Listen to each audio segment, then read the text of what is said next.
Beberapa hasil penting pertemuan. Pertama, rekan-rekan media yang saya hormati, Presiden Joko Widodo telah selesai melakukan pertemuan bilateral dengan Presiden Joe Biden di White House, Washington DC 13 November 2023. Indonesia adalah satu-satunya negara yang diundang Amerika Serikat untuk melakukan kunjungan bilateral di Washington DC menjelang KTT APEC di San Francisco. Beberapa hasil penting pertemuan. Pertama, Indonesia dan Amerika Serikat sepakat untuk meningkatkan status hubungan bilateral dari Strategic Partnership menjadi Comprehensive Strategic Partnership atau CSP. CSP Indonesia-Amerika Serikat akan menjadi fondasi kuat untuk penguatan kerjasama bilateral terutama di bidang ekonomi. Kedua, secara prinsip disepakati pentingnya penguatan kerjasama mineral kritis. Untuk itu akan dibentuk rencana kerja atau work plan menuju pembentukan Critical Minerals Agreement atau CMA. Jika CMA sudah dimiliki, maka Indonesia akan dapat menjadi pemasok kebutuhan baterai EV di Amerika Serikat secara berkesinambungan untuk jangka panjang. Ketiga, kedua pemimpin sepakat pentingnya segera diimplementasikan Just Energy Transition Partnership atau JETP. Presiden RI menyampaikan agar Amerika Serikat dapat mendukung upaya mempercepat transisi energi Indonesia termasuk program Early Retirement PLTU dan pengembangan jaringan transmisi dan distribusi kelistrikan Indonesia. Keempat, Indonesia telah terpilih sebagai salah satu mitra International Technology Security and Innovation Fund dari Amerika Serikat. Hal ini akan membuka jalan bagi penguatan rantai pasok semikonduktor. Kelima, untuk meningkatkan perdagangan, Presiden mengingatkan pentingnya perpanjangan GSP untuk Indonesia. Keenam, Amerika Serikat menyampaikan komitmen memberikan dukungan terhadap aplikasi Indonesia untuk menjadi anggota OECD. Selain kerjasama bilateral, kedua presiden juga membahas isu kawasan dan internasional, terutama situasi di Gaza.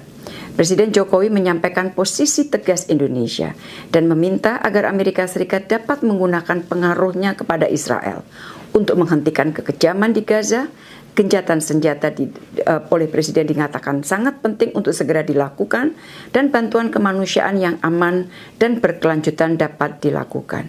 Serta proses perdamaian menuju two-state solution berdasarkan parameter internasional yang disepakati dapat segera dimulai kembali.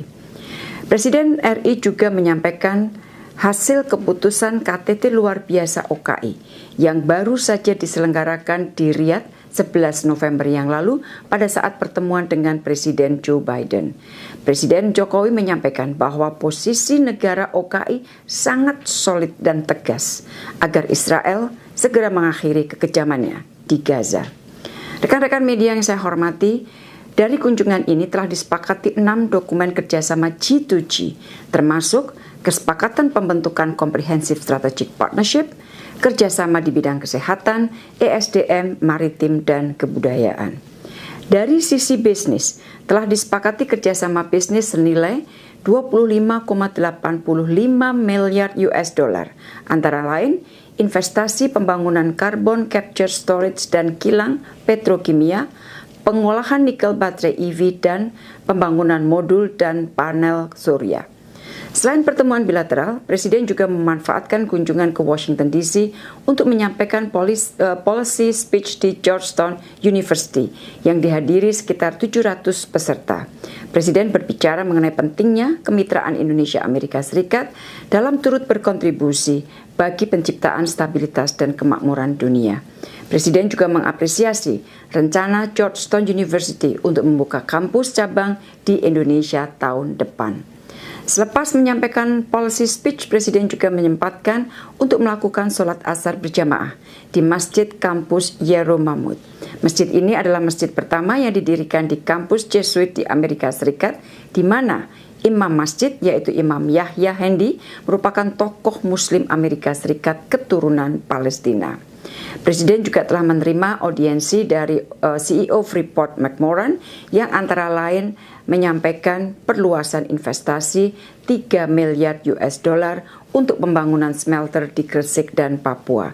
Dan ini tentunya sejalan dengan prioritas Indonesia untuk mengakselerasi hilirisasi industri.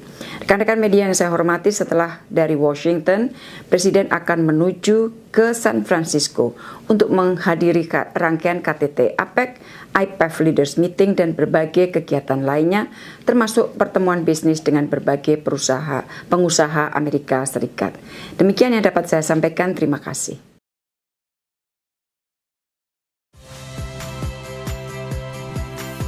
Saya Radi Saputro. Saksikan program-program Kompas TV melalui siaran digital, pay TV dan media streaming lainnya. Kompas TV, independen, terpercaya.